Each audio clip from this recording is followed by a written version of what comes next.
the Ravens, and rightly so. You know, they get a lot of praise as far as how they run the organization.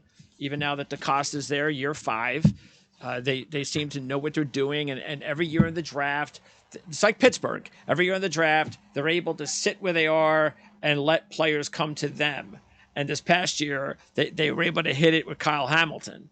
You know, let Kyle Hamilton come to us. And even though Tyler Linderbaum didn't fit the scheme at Baltimore, because Baltimore, there was talk about Baltimore always looking for power centers. They went ahead and took the best center prospect that's been around in like 5 or 6 years. You know, damn the scheme, and it worked out. So they know what they're doing, and looking about what they need to do to complete the whole deal is again going to come down, of course, to what they do with Lamar Jackson, and I wonder whether or not the Greg Roman move is just like that sign there that, well, okay, Lamar Jackson's not coming back, or is it more of we've got to find another coordinator to get Lamar Jackson over the hump? I don't know. Yeah, I mean, who has more leverage here in this interesting quarterback contract dilemma? Is it Lamar Jackson, who can simply say, "You guys can't score without me on the field," or is it the Ravens, who look at Lamar and say, "You're an athlete quarterback that's had 2 knee injuries in the past 2 years, and for us to rely on you to win games and stay on the field, it's a questionable decision when you're talking about like big time contracts and guaranteed money." So that's going to really be the interesting conversation. I would love to be the fly on the room in those negotiations, because I think both sides think they have the leverage, incredibly so. But what ends up happening, I mean, it sounds like he already turned down a very sizable deal. I don't have the exact numbers, but I think it was approaching $45 million a year. And do we really think he's going to be getting Mahomes type money? I don't think he should, because he won an MVP a few years ago. What's the quarterback tag for?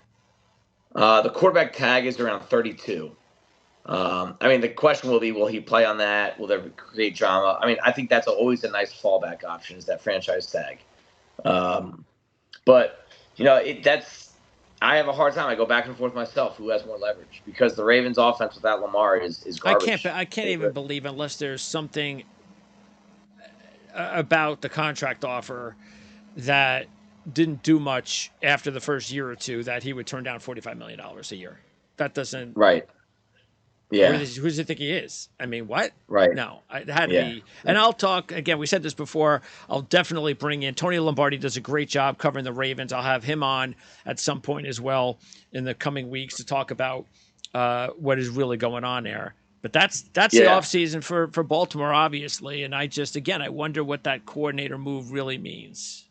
You know. Yeah. I mean, and then you have to fix the rest of the team too. I mean, I think that's one thing that the front office, they're in a tough spot right now, because that decision is so big for a lot of reasons. The biggest one being financial. But, you know, this is a team that, again, I would call them an AFC contender, not the same level as the top teams, but they can be up there if they can stay healthy. Their defensive backfield has let them down a couple of years in a row now. And a couple of their better players are now free agents. Yes. You know, so Marcus Peters, Kyle Fuller, they're both heading towards free agency. Yep. What's the plan there? You know, do you believe? Are you confident Demarion Williams can man one of those spots? Who? Demarion Williams, their 4th rounder from last year. I would love if he was like my top backup, maybe nickel. I know Hamilton's playing their nickel role technically. I don't know if he was my starter, I would feel okay about it, but I would still be searching for something better the next year. Okay. If that answers that question. Absolutely. So, no question. You have to add an impact corner. Yeah. Right. And it's just an aggressive style of defense that they play. And when you have an aggressive style of defense, it's fine, but you need to have guys that can cover on an island by themselves. And that's where they just got roasted on these come from behind losses last year. Yeah, if you look at it, when you spend 2 4th rounders a corner like they did last year, what that says to me is we're taking care of our depth. So now what they need to do now, look, Marlon Humphrey is a very solid number one corner. Yeah. But what do? Like you said, do they move on from Peters and Fuller? Do they re-sign one of them? If they re-sign both of them, then I don't know. Does that tell me that they're not going to do a thing a corner in the draft? I mean, I Probably. would think so. Yeah. I would think so. So Yeah. if they And don't, I wouldn't feel good about that. I just, I think Peters is a little cooked right now. I think Fuller, same thing. I think they're kind of former names that are still carrying some clout. and I Fuller's don't know if coming I off want the to. injury too. Right. I don't know if I want to put a lot of chips on the table for them. Yeah. I mean, maybe Fuller is the way to go because he'll be cheaper. Bring him Right. back at a minimum and then move on from Peters because Peters will get it. Somebody will pay him. Somebody pay him. So let Yep. Peters go somewhere and then use potentially your first round pick on a corner. And what about the defensive line? They got to get a little bit younger. I mean, Campbell just keeps playing at a good level, but the guy eventually is going to wear down. And then, Yeah. Jason Pierre-Paul has already worn down. Houston is a free agent as an edge rusher. So that's, even though you have a Jabo and Owe hasn't really shown much yet, but these were projects, Jabo and Owe. Yeah. I still think they probably need to add another edge rusher too, because that's how their defense runs, and that's how they get their impact, is from the old days when they had this great 3-4 edge rushers, and right now they don't have that, especially when these old guys aren't really producing much at this stage of their careers. Yeah, I mean, that's the catch with gambling on athletes with high upside on the edge, right? And sometimes it works, but you're just talking about a bigger margin between success and failure. And if they don't reach that potential, Ojabo and Owe, you're looking at a huge gaping hole on a spot that's vital for that scheme. So I think they're getting some help inside. Matabuke had a really good year. He broke out this past season, Z tackle. I love Travis Jones as their future nose tackle. I think, but I agree they need like a younger version of Calais Campbell, a guy that could 3-4 DN that can rush the passer and penetrate. So there's a lot of question marks. There's a lot of hopefuls, right? There's a lot of hope with some of these young guys on that defensive front, but you also have to pair hope with the fact that they might not be good enough, and you need to have a backup plan now. You don't want to be scrambling at this time next year. Yeah, because Urban's a free agent. Campbell and Pierce are not getting any younger. So if they did go edge rusher, which would not be a surprise, they do spend early on defense in the draft. So if they go edge rusher with pick number 22, who could that be? If they're going to go edge rusher at 22, okay, so you're probably looking at, will Tyree Wilson be there from Texas Tech? I think he'd be a great fit, but I don't think he'll be there. Luke Van Ness from Iowa, starting to get my feet wet on him. Luke Van Ness, okay. Yeah. Definitely tools rich. I think he's going to be working out a little bit better than what people initially perceive. Like, I think he's going to have some freaky numbers, J.J. Watt type numbers, type body frame. If they want more speed off the edge, this is the first spot I could see Nolan Smith going from Georgia. If they just want another pure burner off the edge that, again, we've talked about him. He's not going to be very big. He's going to measure in around 240 pounds. And they've played that game with Tyrus Bowser a little bit. He's given them a couple flashes here and there, but nothing to write home about. But Nolan Smith is on a different level of speed explosion. I like it. If they like that kind of speed off the side and they'll compromise size, he could be that guy in 22. And on offense, no matter what they do at quarterback, the injuries killed them because they just started to pay attention to wide receiver last year. Well, the last couple of years.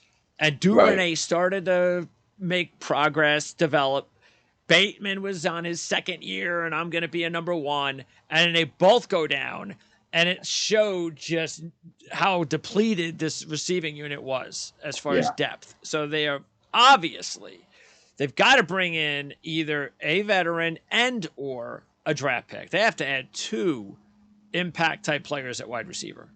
Yeah, just since 2019, the amount of money that this team has spent on wide receiver has ranked 27th, 28th, 22nd, and 32nd in the NFL. And is that because of Lamar Jackson? Because of the I don't. style of play, we're a running team, and we're going to run the ball, we're going to pass the ball to our tight ends. Is Yeah, that the reason? that's a good question. I haven't thought about it from that perspective. I think that they just downplayed the need for receiver. I think that they kind of overrated their own guys and said we can get this done with Sammy Watkins off the street, right? Yeah, they used to. Who was it when they had Steve Smith? Right. At his later, who was the other guy that got from Florida State? Was it Mike Wallace? Bolden. Didn't they get some of these guys that they were like these one, like they didn't, even when they were winning Super Bowls, they always had like that one veteran presence guy. Yeah. And maybe that's kind of like you're saying, maybe they just fall back on that because it's the same guys pretty much running the organization. Yeah, I mean, a name that I love, if he does shake free, we just talked about him. If the Chargers end up releasing Keenan Allen, I think that would be like the exact presence there you go. Offense could exactly. use, like underneath, intermediate. I mean, they traded away Marquise Brown to Arizona, and they really last year, right? And they really didn't do anything to replace him. And he was like the one guy. I'm not a huge Marquise Brown guy, I never have been, but he did create that vertical threat that opened things out underneath. They need something like that back on this team, a true, credible vertical threat. Whether you're going to spend an early pick on someone or you're going to go try to grab someone in free agency, again, this is where the Lamar Jackson situation is going to come in and dictate a lot of how they approach that. All right. And they also have to maybe add another running back to the mix, too, because the injuries and it's just, Gus Edwards is just a nice compliment guy, but overall, they could probably use like a number one compliment to Dobbins, maybe like a power runner like Edwards, but a little younger or maybe a little bit more sturdy at this point.